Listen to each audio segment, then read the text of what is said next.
National Chess Masters.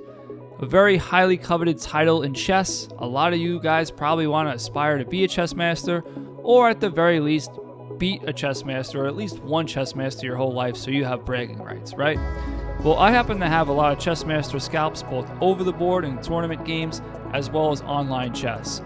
And in this video, I'm going to show you 6 of my games from online chess, blitz games, where I beat chess masters. And I'm going to show you guys how I beat them, what my thoughts and ideas were, and why you guys should not be afraid of them. Anyway, let's get into it. Let's play some chess.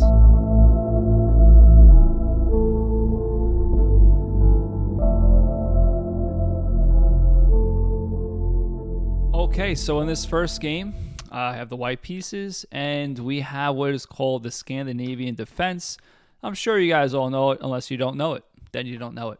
But basically, black can take back right away or play knight f6. Black's going to get the pawn anyway, so it's fine here. Okay, so I come out here with my knight, and black avoids the trade. This is just one of the many ways to play the Scandinavian here. And we have a... Right now, we're just both developing. It's an even position. Not really much to go about here. I castle. We're both just developing. We're both experienced players. We're both just developing our pieces. That's what we have to do in the opening. That's what's pretty much most important. Our most important job in the opening is to develop our pieces. Okay, we have a trade here on f3. Not sure if I really like that because although it's okay, it's a number 2 computer move. It just helps me develop my queen, so it seems kind of okay for me. But he did it because it takes a pawn. Now, was it worth the pawn? That's the question, and this is how the game unfolds. When you're playing against high-level players, it's a give-and-take relationship in chess, usually, and you have to assess and analyze the position in your head moves forward and see, is taking material worth it? Is sacrificing material worth it? What kind of position is that going to give you, and will you be able to get an edge from that? So my opponent thought he would have the edge by taking the pawn, and I thought since taking the knight brought my queen in, that, and with the queen kind of exposed here, that this would be fine for me. Okay, so I develop and attack the queen again. Again, the queen's exposed. When the queen's exposed too early in the game, we can harass it and it helps our development. So we harass it while developing, gaining tempo. Okay, so now the queen came back here. This game was a long time ago, a few years ago, 2017, but I'm assuming I played something like rook d1. I wasn't as good as I am now, but even my former self 5 years ago, 6 years ago actually, I hope I give myself enough credit. I think I played rook d1. Let's see. Okay, rook d1. Very good. Okay, the queen sidesteps. All right. Makes sense, right? And I bring my last piece into the game. So now just by him taking the pawn, that little combination there, it left me with perfect development. I'm fully developed here, and he has no development. In fact, only his knight's developed, and he's not castled. So this is actually already a much better position for me. Okay, so he sees that and tries to develop, and he wants to castle. So now I play this sneaky move. Now if he castles, he's going to get checkmated, and he's going to be a very unhappy chess master. However, he didn't get the title of chess master because he does stuff like that. So after I played queen e4, he played the patient knight d7 here. And he's just going to probably come here to f6, attack my queen, defend this, which will allow him to castle. Okay, and now I play a4, just expanding on the queen side. He plays the aforementioned knight f6. I step back to f3, and now he castles. Okay, so I just increase the scope of my bishop here. I trade knights, which is okay. Not necessary, but I did it. Okay, I just bring my rook into the game, a rook lift, trying to get more pieces around his king. I also have the bishop pair, which is an advantage over the knight bishop, I should mention. Okay, so he goes for that bishop. He wants that bishop. He does not like me having the bishop pair. Again, he's a chess master, very focused on the basics, and wants to get rid of that bishop pair.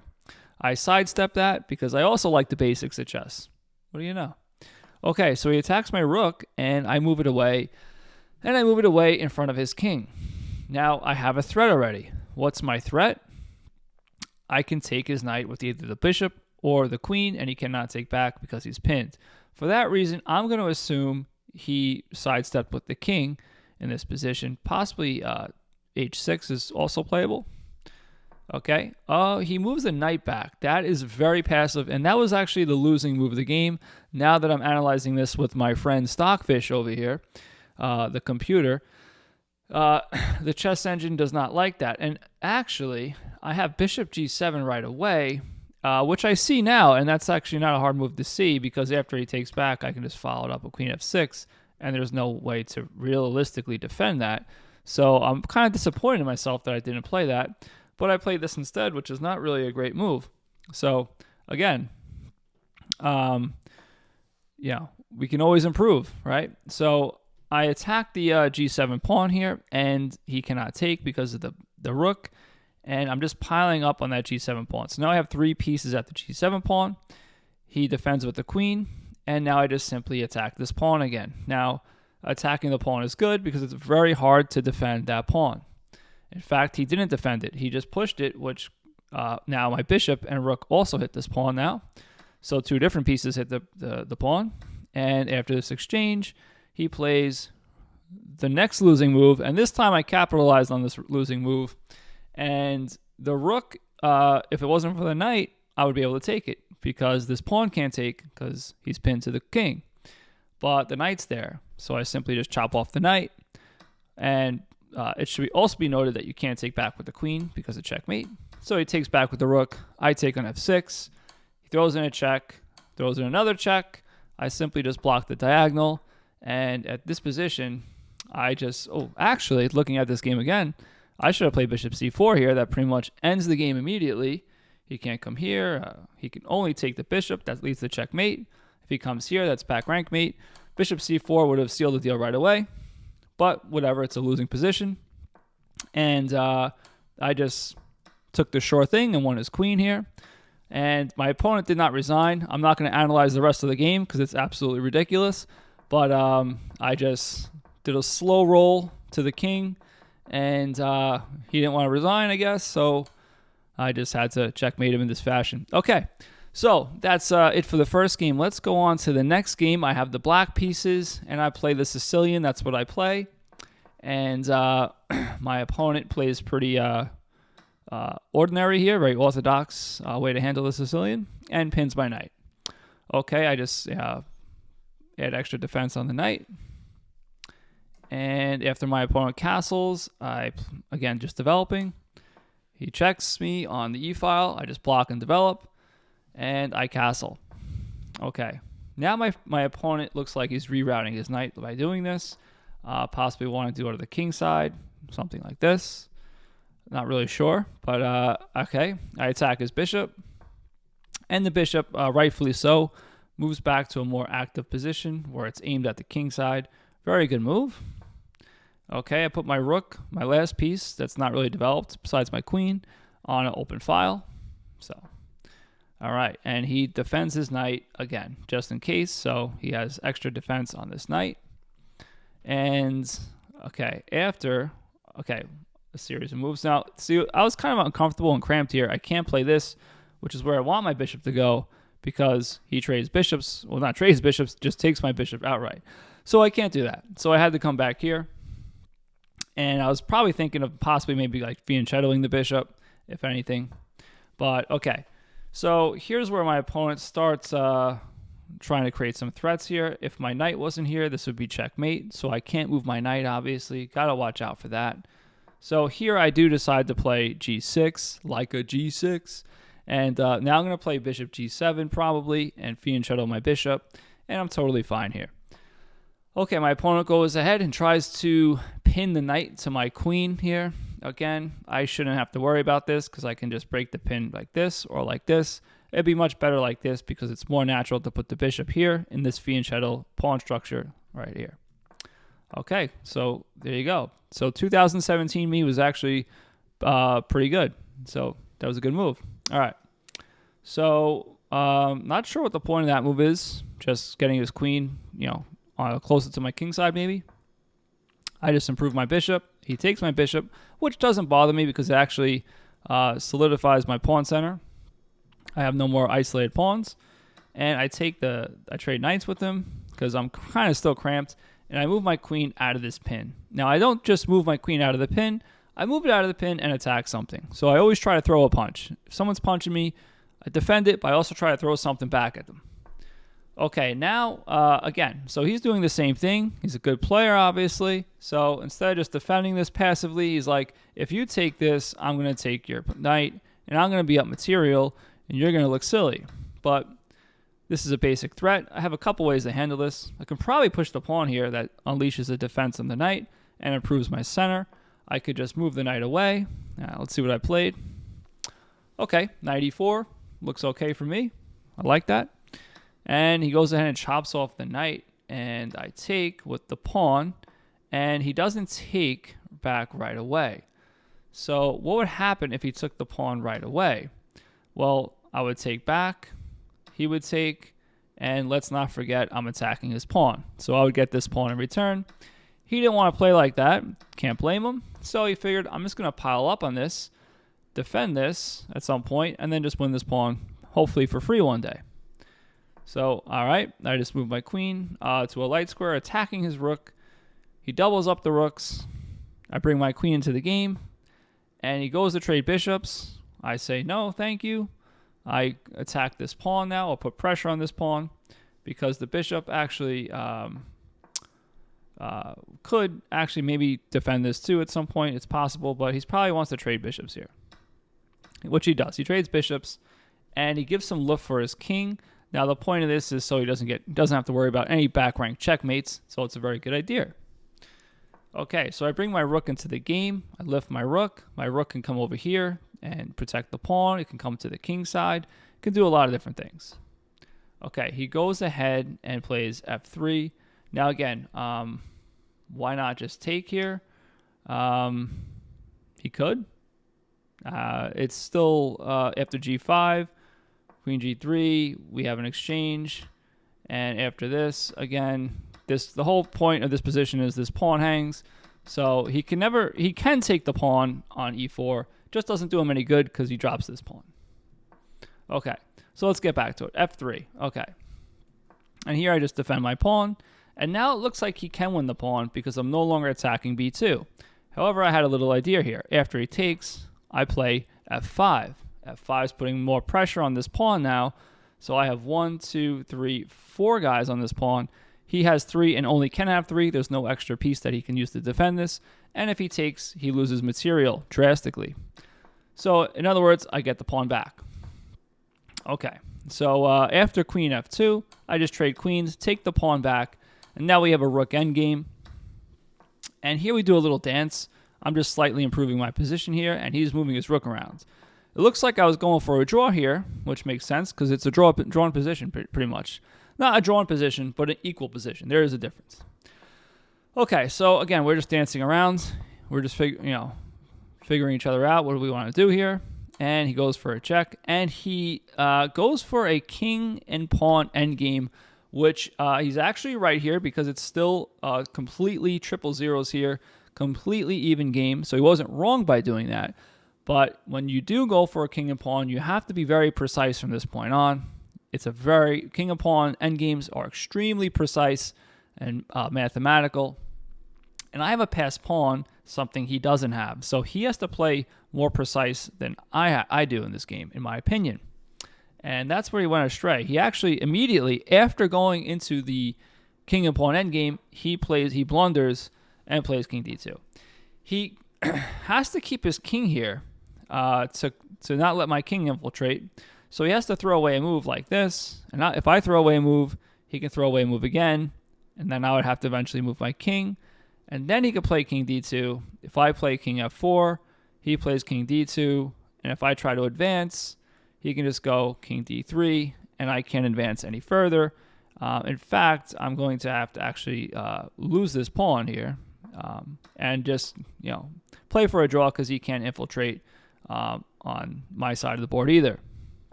Okay. However, he did not play that way, and he played king e2 right away, which simply lets me infiltrate. And now after a series of moves here, I just simply have a path to queen, and this game is over. Again, I'm not going to analyze the rest, but if you want to see how it played out, this is how it played out. So there you have it. Just simple king and pawn endgame that was just misplayed by the master. Okay, the next game I have the white pieces, and we have a traditional king and pawn endgame. Well, sort of. He goes for a fianchetto position, which is not very usual in these types of games. But anyway, I already have a battery on h6, so usually the best way to handle that is just king h7, and that's in fact what he played.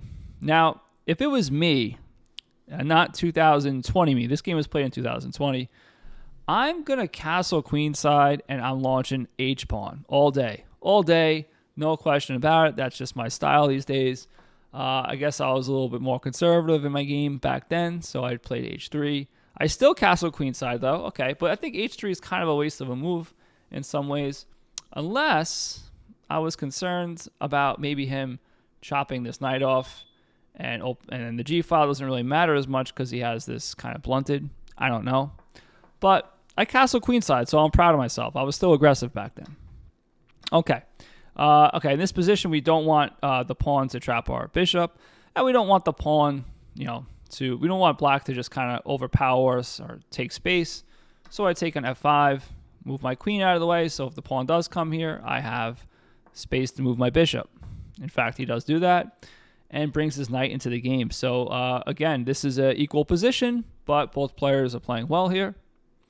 I play a very weird looking move. I'm just trying to get my rook behind my g-pawn, so if I can open up this g-file, my rook's already there, and I'm ready to attack the king. I do notice the king's a little loose, but he makes up for it with a strong center, which actually indirectly protects his king. This is very common in these types of positions where the g-pawn takes on f5. So anyway, very strong knight. I like that. Can't really be mad at that. It's a good move. And if I take, he just replaces it with the other knight. So I took, he replaced it with the other knight, and I came here. If I throw in a check here, it doesn't do anything because he just develops and defends with tempo, and I have to just put my tail between the legs, go back to e1, and he has the initiative. He can start, playing on the queen side and attack my position. So we don't want to give our players tempo, especially when the kings are on opposite sides of the board, and tempo is very important.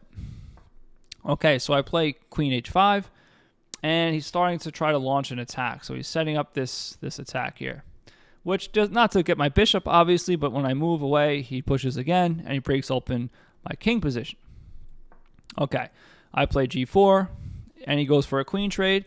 Normally, I don't like to trade the queens here, but I felt like if I just avoid it, it's kind of like he's going to force me. This is what I saw anyway, and that's what I see now at least, so I don't want to do that.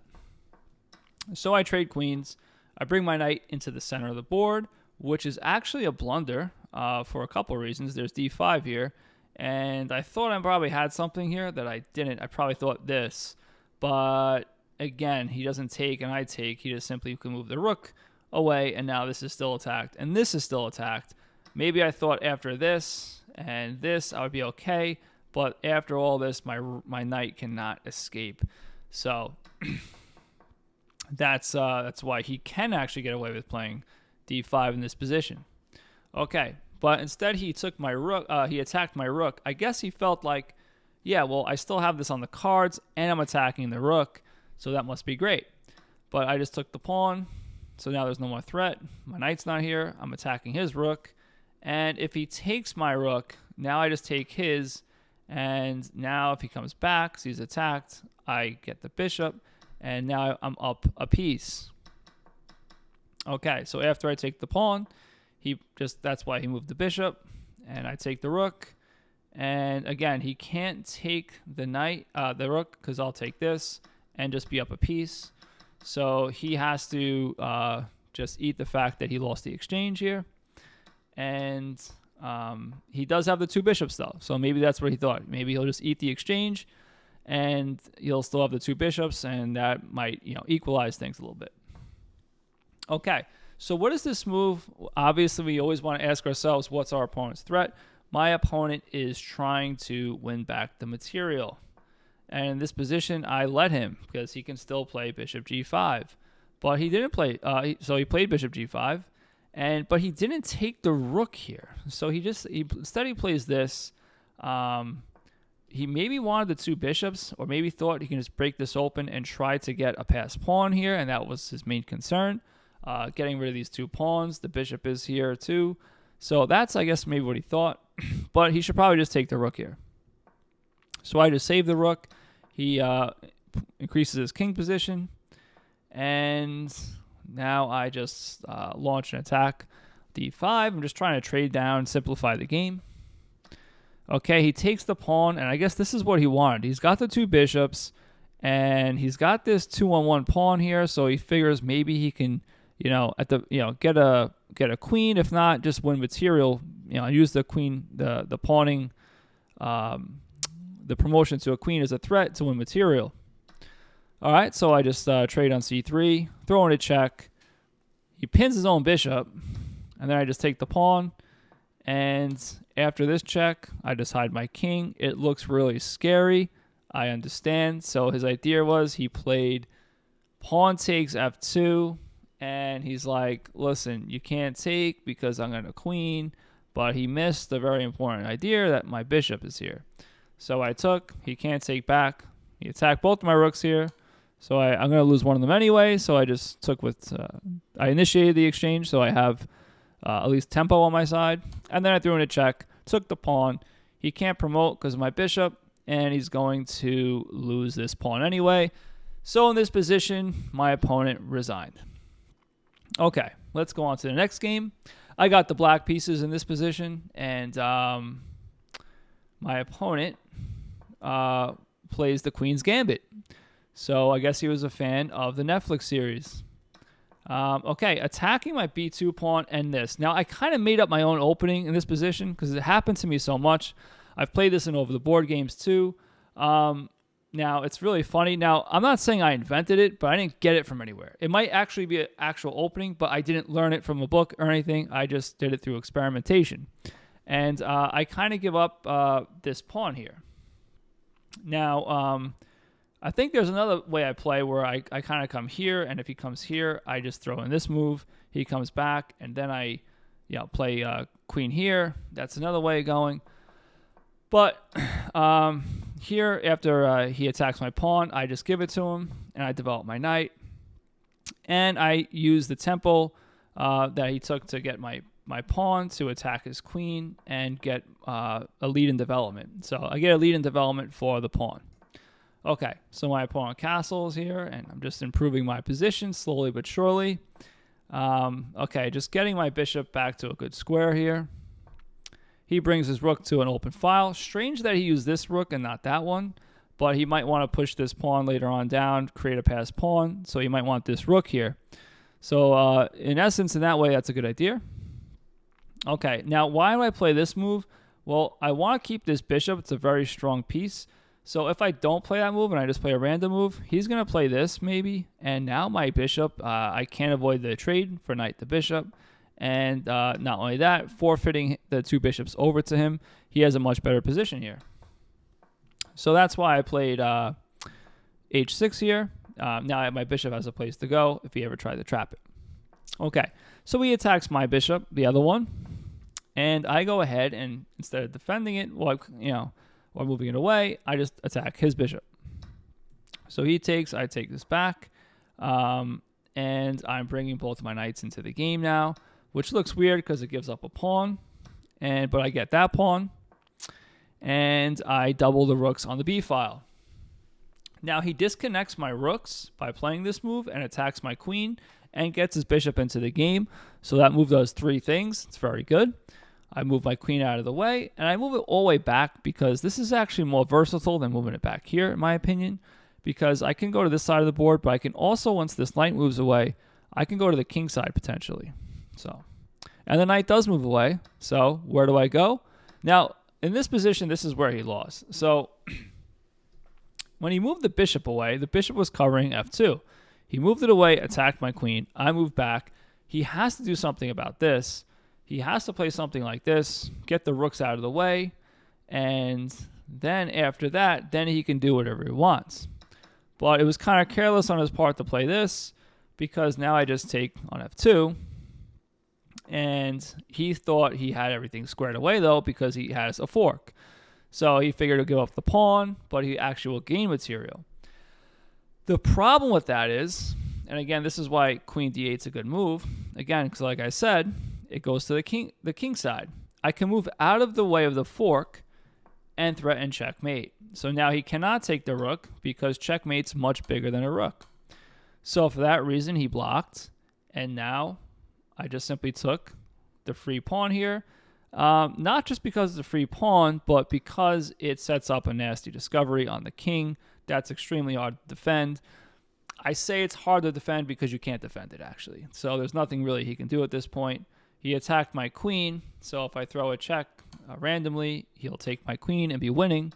But I don't do that. In fact, I throw in a check, and I block the attack of the rook to the queen. So right here, and then I simply just play this check, and then we have checkmate. So, all right, let me just fix my camera a little bit. All right, I like it like that. Okay, so let's move on to the next game. And in this game, I have the white pieces, and we have a French defense for all you French defense fans out there. We have a very, this is the standard way of playing it. This game was played in 2020, 3 years ago. Okay, and this is the Winnower variation where they pin the knight over here. Now, I can't do this because what happens is he trades and would win a pawn. In fact, he would probably take like that, I'm assuming. But anyway, either way, that's why I can't attack the bishop yet. So I have to play this move first. He moves out of the way. Now I attack the bishop. He takes. This is all standard. He's giving up the bishop pair, but he's doubling my pawns. And he's going to play c5 here, expand, attack the center, castle, and it's going to be a boring French game, right? Well, I don't like boring games, so let's see what happened here. Okay, so I castle. He brings his queen in. Yes, he's attacking this pawn. We all see that. I defend it.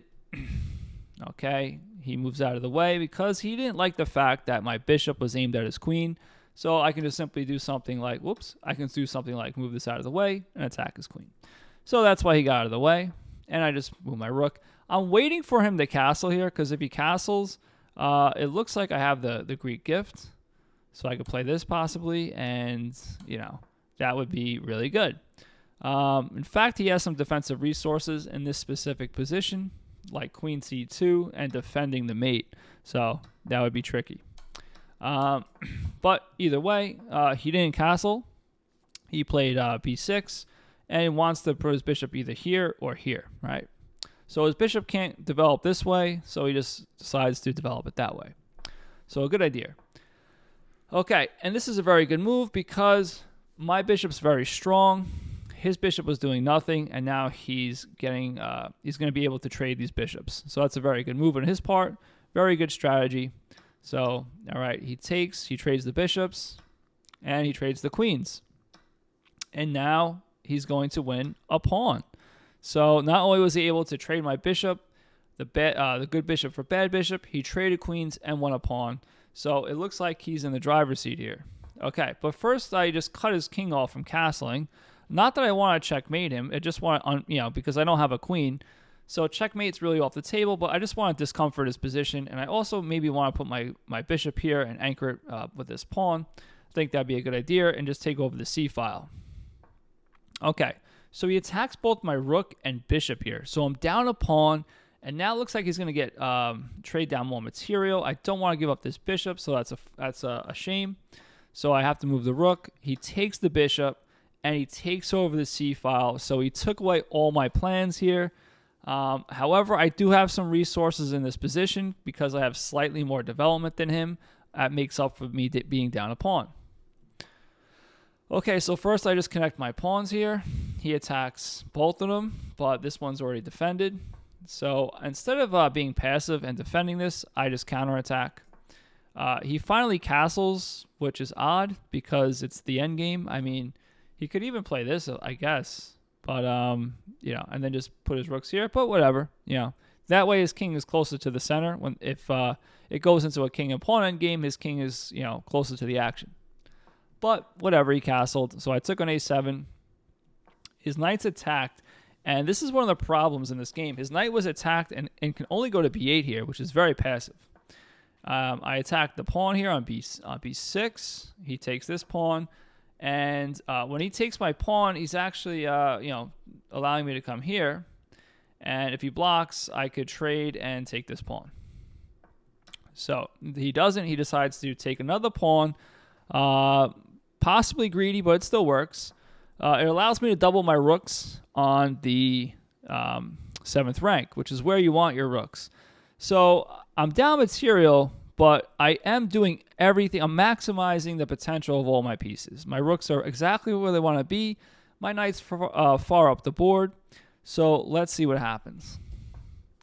My opponent plays the losing move, f4. Rook f4 looks like, so what happens here is I'm attacking this pawn 3 times. How does he defend it? Let's say he plays f6. That's not good because I take this pawn and fork both rooks. He could get out of that, but the fact that I'm taking this pawn, attacking the rook, and this guy's a pass pawn, this is a very much, plus I'm threatening checkmate. There's a checkmating pattern there. It's very bad. He wouldn't want to do that. So for that reason, he said, rook f5, f4. I'm the master. Watch this. Watch how I defend this position. And I said, no problem. Knight takes e6. I'm getting a pawn. I'm forking the rooks. So I'm going to get material back. There's no in-between checks here because he's running into this pawn. And what happens if you take? Well, I'll show you because that's what he played. He said, well, yeah, you are forking both my rooks. Yeah, you did win a pawn, but I'm going to take your knight.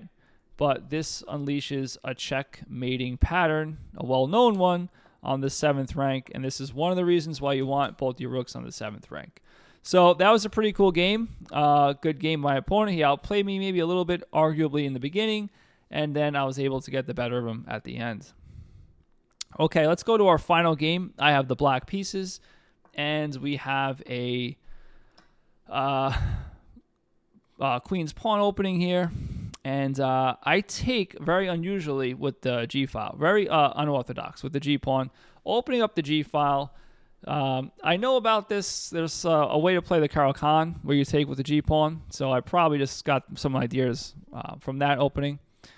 Anyway, I go ahead and just develop. We're in a weird position already, so my opponent kind of probably doesn't know what to do. He's like, I'm just going to expand on the king side, attack your bishop. I can't take because the queen's here. I'm like, no problem. Just going to hang back here for a while. And now he's threatening to trap my bishop, so I have to move this pawn. But I move it 2 squares now. That's the best place to put it. He should take, and then I'll take, hit his queen, and he could just kind of do that. And we can have either he takes here or takes like this, and it's a fine position. He pushed forward, also possible. We have a trade here on the g5. I bring my knight into the game. He brings his knight into the game. Okay, now we're just developing pieces. And I am probably going to go, which way would you castle in this position? I think I can go either way, actually. Queen side's definitely safer. King side, with this rook here, kind of looks a little scary. Let's see what happened. I think I should go queen side here. But first I play c5. He goes queen side, and I go king side. Wow. This is actually okay. It's just a little risky. Okay, always play king b1 when you castle queen side. So he knows his fundamentals, this guy. And just solidifying his center. Okay. I go ahead and try to open the C file. He takes correctly like this, so he doesn't open the C file. And now I just go ahead and go for a central break. Challenge the center. We always want to play in the center in chess and challenge the center. If he does not take, let's say like this, my next move is to actually take more space than him. And now I'll have a spatial advantage with a strong center. So he takes, I take back, and now he attacks my knight 1, 2, 3 times. So it looks like I'm in a lot of trouble here. However, I do have a resource. I just defend with the rook first, and I'm defending 3 times. So if he takes, I have adequate defense, which he does. And now he moves his queen away. So instead of doing a series of trades here, he moves his queen away. So he's attacking my queen. and attacking this pawn at the same time. Well, what was my idea here? Now, I didn't want to just play passively here. So, in fact, I played the best move, and this is a winning move, actually. In fact, queen d3 is actually a mistake, although it looks really good. I calculated, and I played queen takes e1, and what happens is I get 2 rooks for the queen here, and that's not why I did it. It's what happens afterwards. His king is forced to come here, and then I get this pawn, and more importantly, I'm pinning the knight, which is very uncomfortable for him. So what does he do? He can't move the king out of the way because he'll lose his knight, right? I mean, if he moves his king out of the way, this is just not really comfortable, right? So my opponent just took this pawn here with check, so he's keeping up the initiative. He figured it can't be bad, right? Well, obviously, I'm going to hide my king here. Now, the point is, my king is extremely safe here. I have this nice little fortress here, and there's no way for him to penetrate, especially when he only has a queen. I say only a queen because his knight is pinned. He can't move it. So he's not going to be able to checkmate me or anything. The best he can do is maybe take a pawn, but he's got to worry about his knight. His knight could be a goner. Like, if he does something like this, well, what about now I'm going to just win the knight. So for that reason, he played king b3, and now it looks like he actually might save the knight because he's defending it, and if I come here now, he can just move it away. However, I have another pin. I have a vertical pin, so I took advantage of the vertical pin, and now if he comes back here, I just win the queen. So in this position, my opponent actually resigned, but if he did come back here, which is the best move, I force a queen trade, and how I would win this is I would just push the h-pawn, and he would have to come to babysit the h-pawn. I would defend it with the bishop. I would probably leave these guys behind and just bring my king over here, win these pawns, and it's a very easy game to win. So anyway, those are my games. So I hope you guys learned something from those games. At the very least, if you learned something psychological, not to be afraid of chess masters. No one's invincible. No one's a giant in chess. Everybody makes mistakes. No one's infallible. So don't worry about your opponent's rating. Just worry about what's the best move on the chessboard. And if you do like these videos, make sure you hit that subscribe button. I'll catch you guys later. Go play some chess.